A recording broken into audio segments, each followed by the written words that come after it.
Okay, this is Blood Wave, or Shadow Wave, or Wave of Mutilation if you're old like me and you remember the Pixies. It's also the very first time I've ever recorded anything, so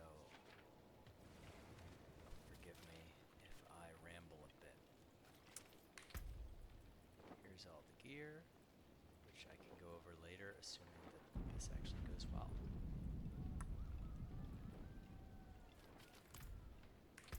We're just gonna chug an elixir, and then run our various incenses. Puff. Doing armor because I haven't quite maxed the masterworking to hit the cap without it. But we're good. Then we're going to be a mensch. We're going to go around and hotbox everyone because that's what polite players do. Give them all a nice patchouli stank. Alright. 113. Why the hell not?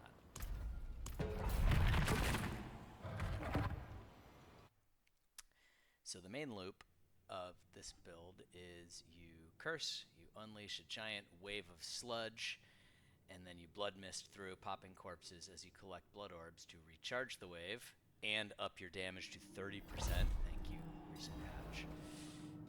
It's really the bosses, as always. I'm not ready yet.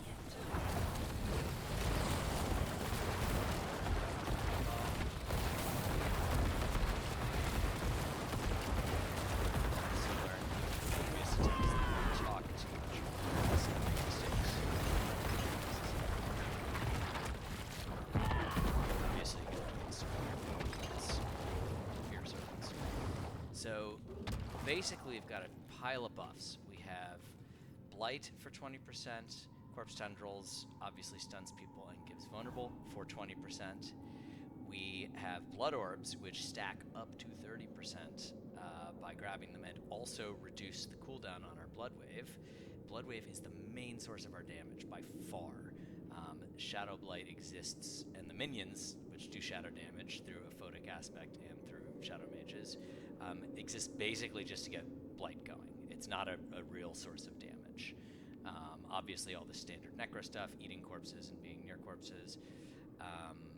Flesh Eater, the key with Flesh Eater is the only way we consume corpses other than blood misting through them is to pop our priests. But we've turned a helmet slot into an offensive aspect because Blood Getters gives us 30%, or actually 70% of the 30% damage buff that our guys get, which means we get a 21% multiplicative boost and healing just for munching corpses and keeping our skeletons alive. The skeletons are all there for utility. They stack shadow damage, and they enable us to use Blood Getters as basically a free 20% offensive aspect. And it's pretty well known that the photic aspect, in addition to making our melee reapers do shadow damage to stack light with that, also causes them to go nuts with triggering the cooldown reduction. So it's a good way to get everything else on the cooldown. We don't need a ton of help, honestly, getting our Blood Wave off cooldown, because again, the Blood Orbs do a pretty good job. If you watch the counter, I'm almost always full. One thing I'll note about Blood Wave, if you shoot it into a wall, you will miss some of the Blood Orbs. They will spawn behind the wall and therefore be inaccessible. So you should always be popping these corpses to keep that bonus up. Also, when possible and safe, Blood Mist can stand in your sludge on your desecrated ground. Why? Because we get a ridiculous 20% bonus from the desecrating glyph just for standing there. In addition to the 600, more than 650% additive bonus to desecrating ground damage we get. It's an absurd glyph because it's super narrow, but we've built our whole build around always generating that condition, which means we get the benefit of very powerful glyph based on desecrating ground. I'm going to stop talking for a while because I'll probably make dumb mistakes. It's a very active play style. It's a lot of fun. You're not just like letting the, you're not relying on something cheesy, and you're not just letting the minions kill everything. There you go. As soon as I start talking, I get sloppy and I die.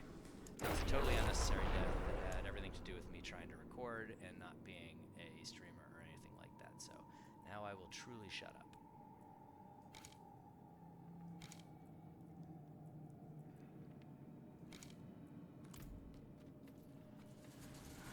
Massive first error.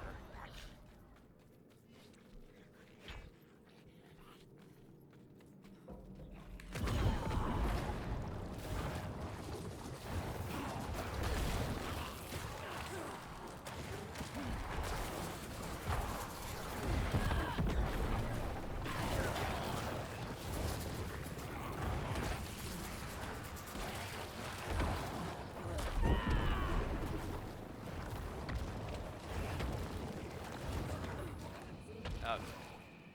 Back to the standard. I'm not ready yet.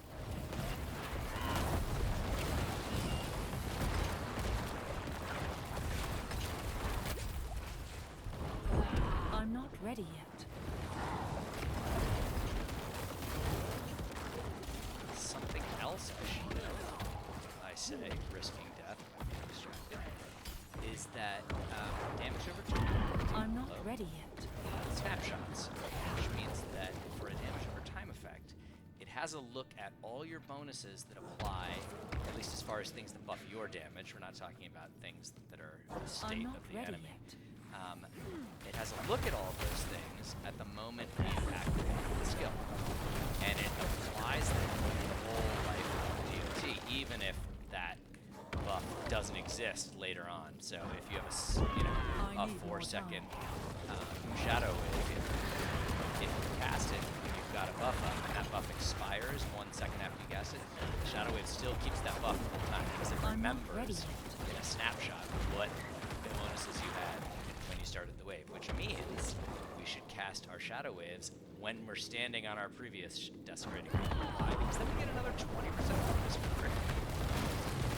This thing, as long as you're being careful, especially with bosses, it's really easy to just chain them back to back to back to back to back.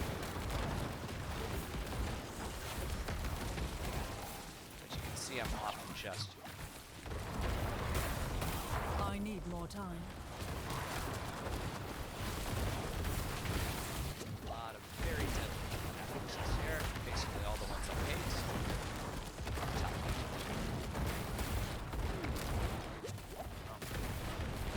Yeah, literally I'm not everything ready in one yet. shots. Same pattern.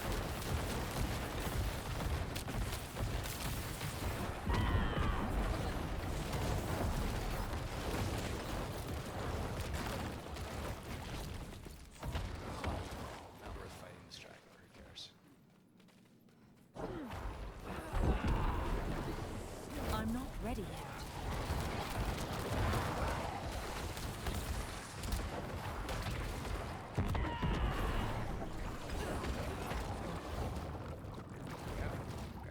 Grab. Also, the bonus from collecting blood orbs stacks and refreshes. So they're not tracked individually. If you get up to 6x and you grab another blood orb before it expires, it stays at 6x. So it's kind of like Rasha stacks. Rasha. If you use sorceress. You just need to get it I up need and more running. time.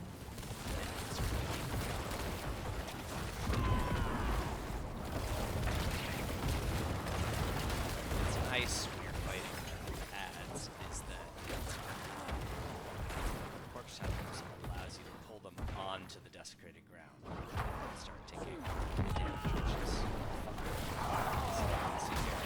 And it's a small spot so you can drop a light on them, add a debuff. I don't, since there's a I'm lot not of ready clicking, yet. I often don't bother with the light unless it's a particularly thorny pack of ads. And obviously on bosses I try to throw. There's a lot of clicking,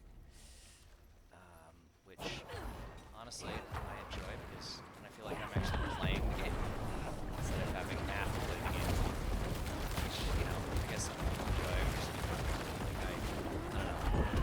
the need more operative verb time. here is play. I'm not doing anything that we're going to do here.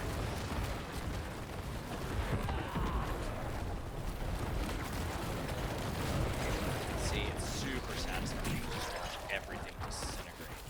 It's kind of like Infinimist, but well, better because you have more scalable source of damage.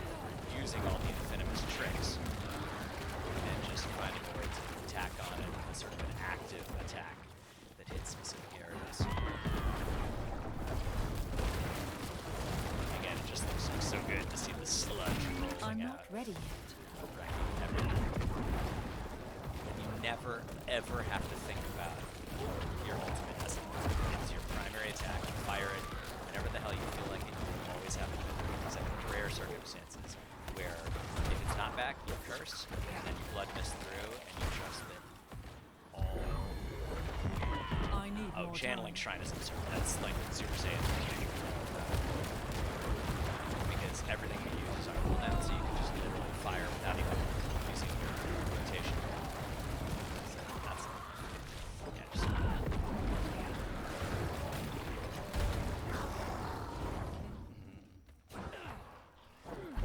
I'm not ready yet. After I recorded all of this, I'm gonna get the Sea Hag or something that one-shots me because it's so busy I can't see the one-shot mechanics, but let's see. Oh! Oh! What do you know? Got the Sea Hag. Okay, well, it's been nice, guys. I'm gonna lose this one. There's no I need chance. more time. I die basically every time because, as far as I can tell, these things are invisible.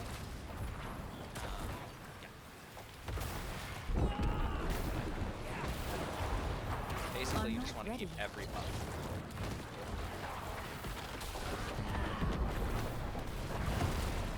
At all times.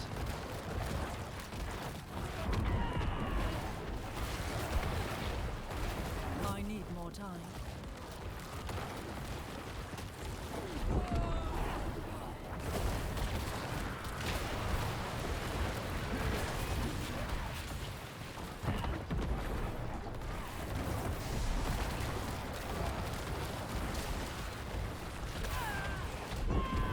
I'm not ready yet.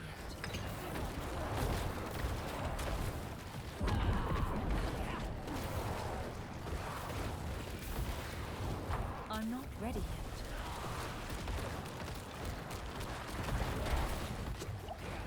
Truly, truly, I hate this boss. Quite a bit. I need more time. Don't worry, I'll get right to the end, and then I'll miss one of those water holes or whatever.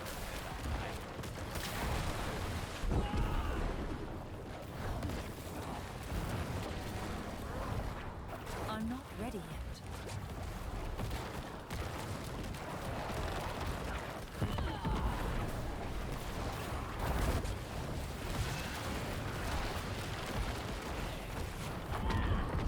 I need more time.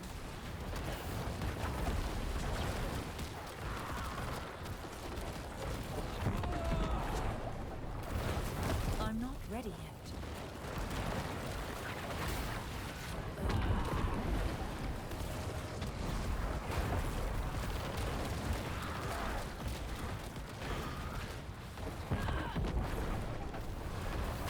I need more time. Bring out all that. Guys. I'm not ready yet. Really? Lilith join the fight. Just bullshit. Whatever.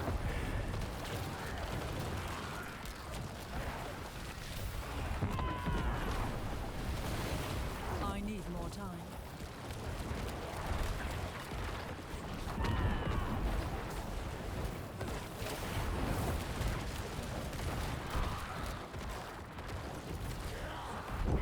As you can see, our every not single ready. time, as long as we go through her to the other side, we just keep firing blood waves. We follow the blood wave, and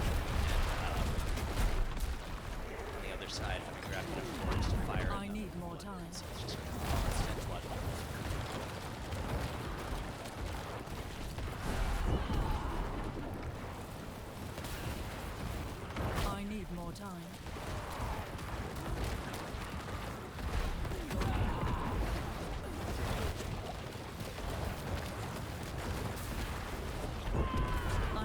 ready yet.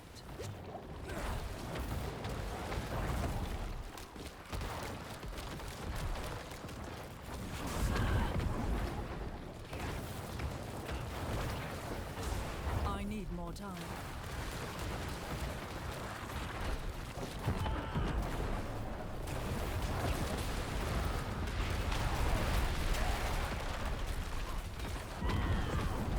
I need more time.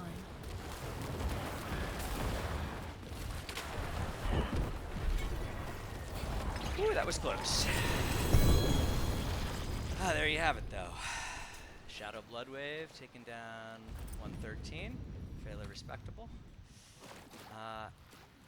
And I think, since I didn't completely fail, one unnecessary death in the front there, because I was talking, I will walk you through kind of how the build works. I wrote it up. I'm old. I like text, but apparently the kids love their videos for reasons I don't understand. So let me do this in video form. So basically, the entire premise of this and all the choices are built around the fact that you are doing most of your damage with Bloodwave as modified by the aspect of Ultimate Shadow. That's because this is one of those flat damage aspects. These flat damage aspects, in effect, now, as of this this season, scale with your weapon power, meaning that they get to very reasonable amounts. Because of that, we have put it on a two-hander to double it, meaning that at base, the Blood Wave leaves behind Desecrated Ground that does 282,000 damage. That's base, so you have to imagine if your skill did that much, like when modified by the X% of whatever, that's an absurd number. So everything that we multiply it by is going to make that number get even more absurd. And the fact that we can just keep casting it is nuts. And so the rest of the build, honestly, is survival and stacking as many multiplicative bonuses as possible from places we wouldn't expect. So the way we do it, the main loop, and this is not, I didn't invent this, a lot of people have pointed this out, but I feel I've kind of optimized it in a way that lets you kind of eke out as much plus damage as you can. The main loop is to cast it, and then by way of tidal loop, which makes it go 3 times instead of 1. And where did I put it? Fast Blood, which turns blood orbs into a huge source of cooldown reduction specifically for your ultimate. You basically get 9 blood orbs per cast, assuming you cast it in the open and you're not shooting it into a wall and missing some. But each of the 3 waves you get will drop 3 blood orbs. Each blood orb will shave 2.5 seconds off your cooldown. Your cooldown's already very low because we've got ultimate reduction on both rings and the amulet, and we've got cooldown reduction over here on the helmet. So it's pretty nuts. If we look at it here, our Blood Wave's base cooldown is 26 seconds. That's before we start cheesing it with cooldown reduction from our skeletons smacking decrepified people and the blood orbs. So that's why you could see that I was chain casting them constantly. Basically, by the time I was done throwing down additional curses, skeleton priests, and blights, it was back up and I cast it again. So that's the core of the build. What that means is that we don't have a lot of choice in our offensive aspects. Why? We have to double this. That's the entire reason it does as much damage as it does. I have tried it extensively. There is no version of this that is going to be as good that doesn't put this on a two-hander. You just have to.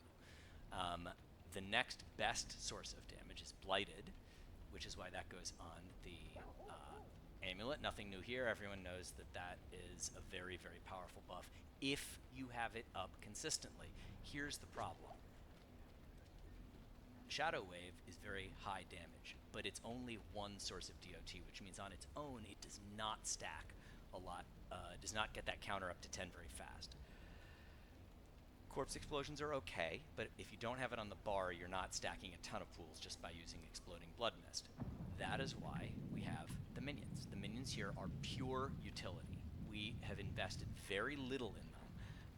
They exist to buff our damage, so it's the opposite of a minion build. It's not the minions doing the damage, it's the minions buffing us. How do they buff us? A couple of different ways. Let's see. They buff us, one, because we have this awesome aspect, Blood Getters, kind of under the radar, but this basically means that if you have Raised Skeleton equipped, you can consume corpses when you're at full skeletons to create a priest. Normally that is buffing your skeletons by giving them a 30% multiplicative damage bonus, which is great, and healing them. It also allows you to eat corpses on demand, which is great because that procs a bunch of Necro synergies like Flesh Eater, etc.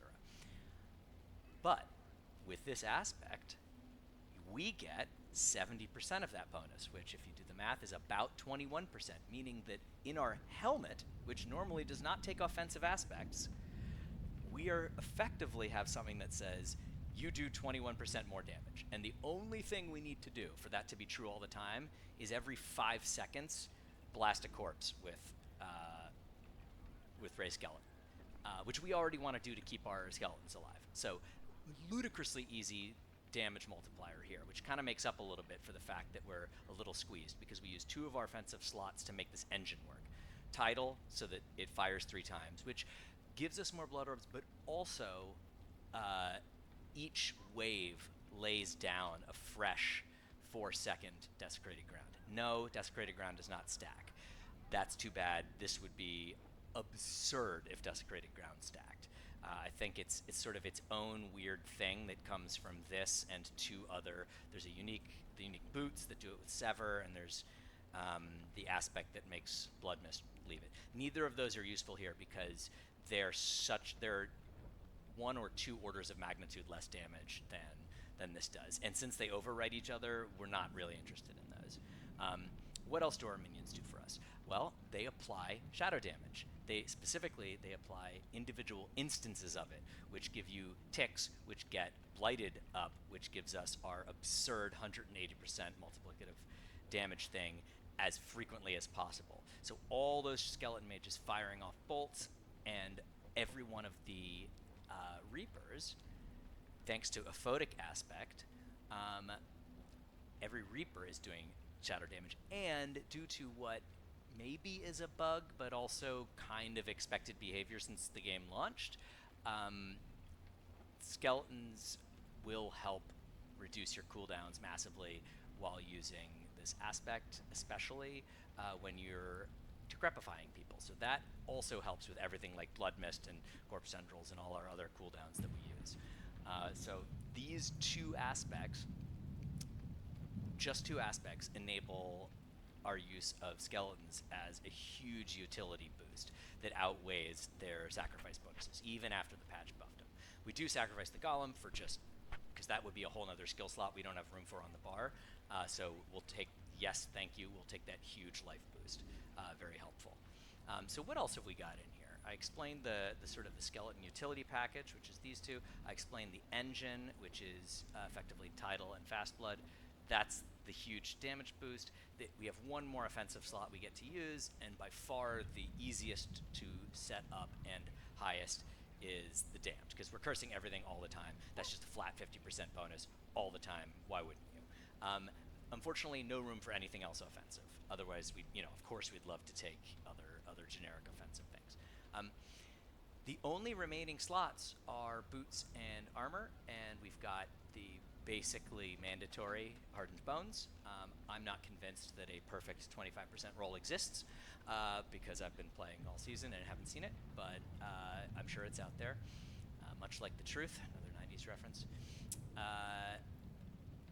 And then we've got Exploding Mist, because that lays down more instances. It does 2 things. 1, it lays down more instances of shadow damage, which again can proc our lucky hit to reduce cooldowns.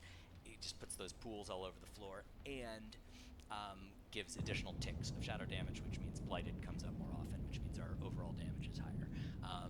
The second reason it's here is that each time it eats a corpse, it reduces Blood Mist's cooldown, so we're now reducing it just by using it, and by having our hitting targets. You saw when I was running around that I was popping corpses. I'd pull them all together on the blighted ground or the desecrated ground, and then I'd just lawnmower over them with blood mist, which is the classic Infinimus move. They're all cursed. It's ticking and hitting and laying down pools. That's all giving us lucky chance hits to proc the cooldown reductions, which is great. And it's getting a flat reduction simply by popping corpses. If you put a little bit, I haven't done the exact math, but I wasn't going to tempt fate with tempering. Some of my defensive pieces got blood mist duration instead, and I realized that if you hit a certain threshold, you pop an additional corpse, which is kind of like getting cooldown reduction anyway, because it means that every time you run it, you're popping 4 corpses, and if you hit a certain breakpoint of duration, you're going to hit 5 corpses, right? Which means that for 5 seconds, you're, 4 seconds, whatever, it pops one at the start, doesn't matter. So, those things are kind of interchangeable. Don't brick things trying to get greedy. Yes, I would love to have desecrated ground damage plus. It's by far the best thing for our build. Yes, double dipping on damage, whatever. Point is, even with double dipping on the flat damage aspect, the desecrated ground stuff goes way higher. Again, just got unlucky on these great rings. I got darkness damage. Fine, I'll take it. It works. I would love to have 175% desecrated ground damage here, but I'm not going to brick it like an idiot. So yeah, just don't get greedy. Otherwise, intelligence, because we're a shadow build, which means that the wither, which is, if I knew how this game worked, I'd know where the buttons were. Wither is absurd. Wither's absurd. So half the time, my shadow damage over time effects do 234 damage, which means that on average, say it's 50%, they do 117% more damage on average. And that's all because this scales entirely with intelligence, which already is its own multiplier and causes my resistances to be totally solved, which means I can dump all my slots into armor. So yeah. As far as, so that explains everything else. Oh, I also use Exploding Mist because it's fun as hell and very satisfying to use, which is important. It's a game. We play this to have fun. It's not a job. This is not your job. Get off Reddit. Stop complaining. Go touch grass if you're not having fun. It's healthy. So to go really quick through this, 2 points required to get to the next node. Blight is just a debuff. It exists solely to give the 20% debuff where needed. Huge flush of corpse because corpses are great for us. I dumped full. One of the nice things, I'll put in parentheses here, about this build is that because all our damage comes from an aspect, we don't have to invest points to scale up our main damage doer, which ends up meaning that we have a ton of points just lying around, and we can kind of put them wherever. I maxed Blood Mist, and I maxed Decrepify. Why? Just for slight added utility, because there wasn't anything else useful. I could put points in Corpse Explosion. It's not on the bar, so I'm not, they're there again for utility. I realized that you just saw that. My skeletons weren't dying. I was at pit 113 just by popping the Skeletal Priest all the time and by having the Dead Razor glyph. More than enough with 1 point. I suspect I could probably even drop this to 0, but again, I'm not starved for points. We obviously get fueled by death because it's a no-brainer. We're always chomping corpses that will never not be up. We come down here. I happen to have an amulet with a Greater Affix Death's Embrace, and I crit on it, so I've gone nuts on this because oftentimes we get right up in their grill and we fire off the wave and then run away in Blood Mist, which will be snapshotted, I believe, for the extra damage. It's huge for staying alive. That being said, there's lots of good passives. I'm not saying you have to have this one. This just happens to be the amulet I have. But any good shadow damage, like Gloom would be good, that kind of stuff. I like to be able to run around. Amplify damage is a no-brainer. We curse everything all the time.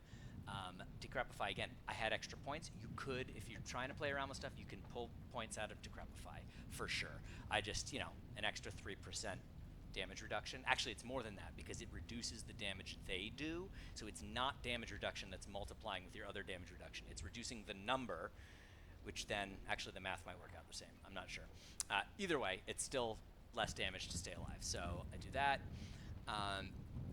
Again, Corpse Tendrils utility. Don't need anything except to get to the vulnerable pull in. no, we do not need this. We, as you saw, I don't have anything else generating blood orbs except the blood waves themselves. Totally sufficient. Totally sufficient. We don't need to worry about that. So the source of vulnerable is great. I've seen some people suggest use a ring with like chance to proc vulnerable. Definitely a doable thing. I haven't found a perfect ring to experiment with how much that helps the uptime versus bosses, but definitely not a bad idea. Necrotic Carapace, this is great because this basically 3 points here gets us Fortify all the time, which by the basic rules of the Fortify mechanic give us 10% damage reduction, and then on top of that we put a glyph that also rewards us for being fortified with more damage reduction. So for 3 points, totally worth it. It just happens based on the, you don't have to do anything additional, just play the play style the way you are and you end up max fortified. This is the standard spread for builds. These two, Gloom and Terror, obviously buff your damage a ton. Reaper's Pursuit, you have to put a point in anyway, and it's nice to have move speed. Crippling Darkness, again, you could actually put more points in this if you wanted to like stun bosses faster or you're having trouble with packs. I think 1 point is plenty just to make sure it happens.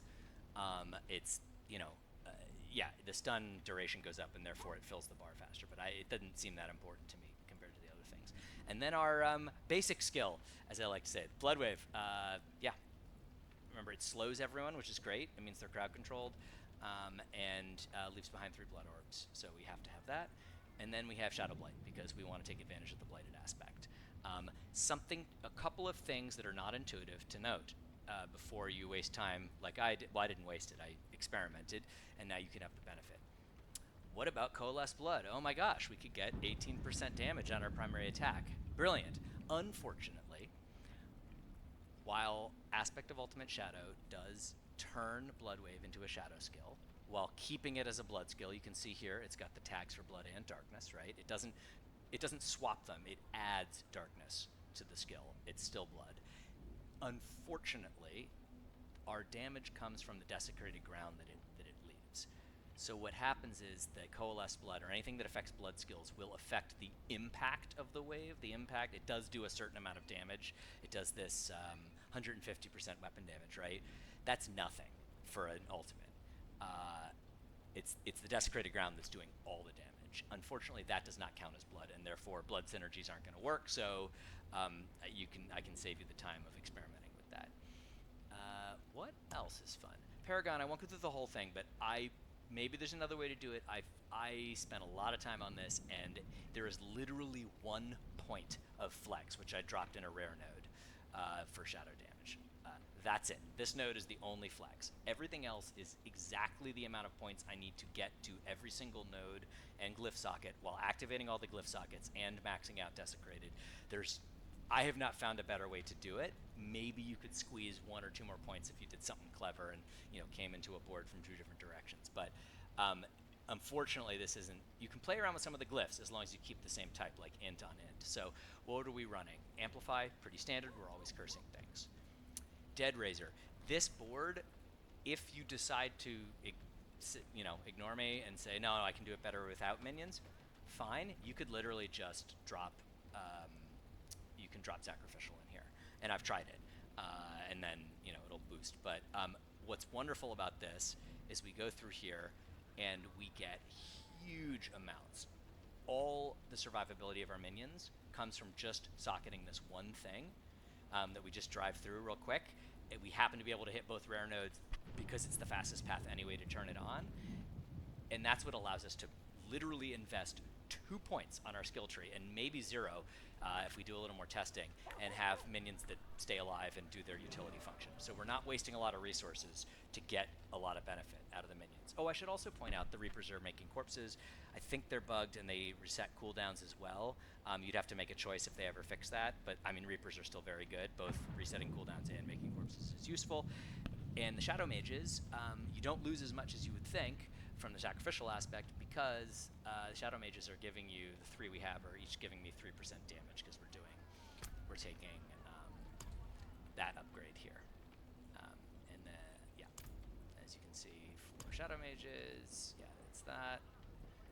And the Reapers, we're doing the corpse because I believe you also get the cooldown, which, ultimately is not that impactful. let's see here. Is there anything else to explain on this build? Again, not rubies because int is so valuable to us. Every point of int is incredibly valuable. Not ultimate damage, which I thought I was being clever putting diamonds in here. Again, that only buffs the initial wave damage, kind of like the blood thing. It's the damage over time we want, so it's amethyst here. We have so much int that we socket these guys here. What else? I put some lucky hit on the gloves because we do like to use that to reset our cooldowns to kind of make up the difference, but otherwise it's what you'd expect. Cooldown reduction, life and int on everything, and then, you know, here we get damage over time is probably the best that we can get. Pants are boring. That's where I put my 1 armor affix to hit the cap with, you know, when fully upgraded. Blood Mist. You could also get the Macabre skills, but Blood Mist lets it go higher. Blood Mist, that's just helping the cooldown. You know, that's how we stay alive. And other than that, you know, a couple of the utility things, a few of them, I split it between putting high value CCs, chance to do that, and Corpse Tendrils size and Decrepify size. And of course movement speed, because everyone loves movement speed. I don't do well in Blood Mist because Blood Mist inherits your movement speed, so it's actually, I'd rather just always be faster, and yeah, that's how I do that. I think that's it, unless you want to see the rest of the Paragon board. But basically, yeah, we're doing that. Dead Razor, we come over here. Wither is massive, massive, massive for any shadow build. We use Undaunted because, again, for survivability, we are always fully fortified, so that kind of doubles up on our fortify. Up here we got Flesh Eater. Again, we're constantly popping corpses for priests, so that's 40%, which is absolutely bananas. Then we and what do we have in here? We have Scourge, because Scourge adds shadow damage over time, which is wonderful. And also that helps Shadow Blight, by the way. It scales off of that specific stat. You know, this is another free 10x. That's 10%. That's always going to be active. Scent of Death, you always want that as well. You know, great, easy damage reduction. It's also near a maximum life node, which we want. So basically, we're just grabbing all the legendary nodes we need, as many glyph sockets as we can, and literally the only detours we take are for max life nodes. Nothing else matters at all in terms of impact. And then we come over here. We've got Abyssal, which, you know, all of our damage is non-physical, so it's just a basically unconditional 10% for us, which is lovely. Again, I come over here for max life. They fixed the off main stat thing in the most recent patch, but I used to have to think really hard about the order you laid the boards down to make sure you doubled this to 8%. And then we come down here for Desecration, which is absolutely mandatory because it is such a scaler for this. Yeah, you read that right. 641.5%. Okay, it's additive. That's still absurd. If your additive bucket is 1,000%, that's a 64% increase, right? Because it's all about how big you're increasing that bucket relative to what's already in it. Oh, and on top of that, they buffed it anyway. So now we get, on top of that always being the case, that 641% additive, when we're standing on the ground, we get 20% increased shadow damage, which is all of our damage, which is why I recommend that you fire the wave, Blood Mist across it, and then fire the second wave before the last of the first wave disappears, because then it will snapshot that 20%. And then, of course, we come around here and get Blood Begets Blood, which also just for free got buffed. It's almost like they saw my weird build and said, let's buff the heck out of it. So they did. So now, yeah, it goes up to 30% as you hoover up those orbs, which you're already doing to play this build anyway. So it's, you know, to use the meme, it's literally free real estate. Yeah, and that's basically it. I hope you enjoyed this. This was rambly. I'm not a streamer. It's not my job. I have no interest in trying to make money, so I just, yeah. There's no like and subscribe button to smash. I hope this was helpful and somewhat entertaining. Thanks a lot.